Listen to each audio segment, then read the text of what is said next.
ஜோனாவின் ஜெபமும் குட்டி நாயும். ஒரு அழகான கிராமத்தில் ஜோனா என்ற சிறுமி வசித்து வந்தாள். அவளுக்கு மணி என்ற ஒரு சுட்டித்தனமான குட்டி நாய் இருந்தது.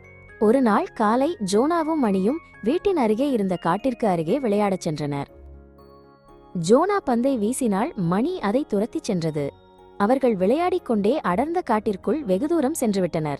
அங்கே அழகான வண்ணத்துப் பூச்சிகளும் விசித்திரமான செடிகளும் இருந்தன. நேரம் போனதே தெரியவில்லை. திடீரென்று சூரியன் மறையத் தொடங்கியது. காடு மெல்ல மெல்ல இருட்டாக மாறியது. மரங்களின் நிழல்கள் நீண்ட உருவங்களாக தெரிந்தன. ஜோனாவுக்கு இப்போது பயமாக இருந்தது. மணி, வா, நாம் வீட்டிற்கு போகலாம் என்று ஜோனா அழைத்தாள். ஆனால் அவளுக்கு எந்த பக்கம் செல்வது என்று தெரியவில்லை.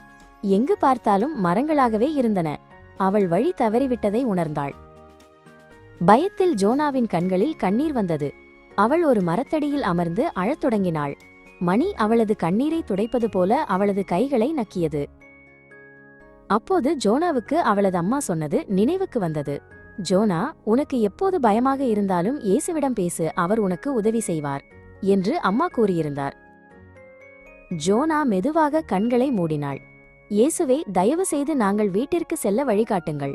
எனக்கு பயமாக இருக்கிறது, எனக்கு உதவி செய்யுங்கள் என்று மனமுருகி ஜெபித்தாள். அவள் ஜெபித்து முடித்ததும் மணி திடீரென்று எழுந்து நின்றது. அது காற்றில் எதையோ மோப்பம் பிடித்தது. பிறகு அது ஒரு திசையை நோக்கி உற்சாகமாக குரைத்தது. மணி ஓடத் தொடங்கியது. ஆனால் ஜோனா பின் தொடர்கிறாளா என்று அடிக்கடி திரும்பி பார்த்தது. மணி, உனக்கு வழி தெரியுமா என்று கேட்டபடி ஜோனா அதன் பின்னால் ஓடினாள். அடர்ந்த புதர்களை தாண்டி அவர்கள் சென்றனர். சிறிது நேரத்தில் தூரத்தில் ஒரு சிறிய ஒளி தெரிந்தது. அது ஜோனாவின் வீட்டின் விளக்கு ஒளி. மணி சரியாக அவளை வீட்டிற்கு அழைத்து வந்திருந்தது. வீட்டின் வாசலில் அம்மா கவலையுடன் காத்துக் கொண்டிருந்தார்.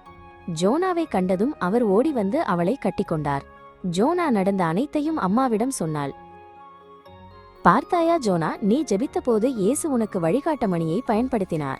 ஜெபம் என்பது கடவுளோடு பேசுவது, அது எப்போதும் நமக்கு பலத்தை தரும் என்று அம்மா விளக்கினார். ஜோனா மகிழ்ச்சியுடன் மணியை தூக்கிக் கொண்டாள். ஆபத்து காலத்தில் என்னை நோக்கி கூப்பிடு, நான் உன்னை விடுவிப்பேன், நீ என்னை மகிமைப்படுத்துவாய்.